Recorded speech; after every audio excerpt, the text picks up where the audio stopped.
All right, this is the 2019 Chevrolet Spark, and today I'm going to show you how to turn on and off the ceiling lights or the slash dome lights, or also called the overhead lights in this vehicle. But before we get started, could you give me a thumbs up and also subscribe to my channel for more great content?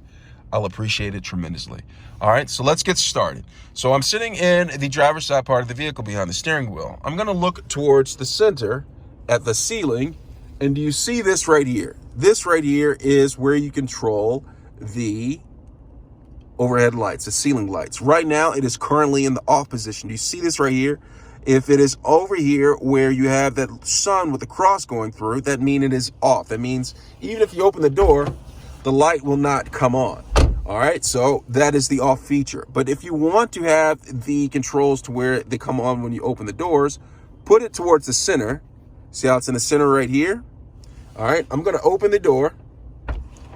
Look at that, the lights come on, and then when I shut them, the lights go off. All right, perfect. All right, now we have the on feature. All right, so I go right here, press this button right here where the sun is.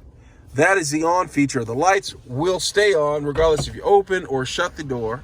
All right, the lights will stay on. But let's go ahead and turn it back off, or turn it to the door feature so I don't wear out my battery. So I'm gonna put it back in the center, and that's how you turn on and off these ceiling lights in a 2019 Chevrolet Spark. Thanks a lot for watching.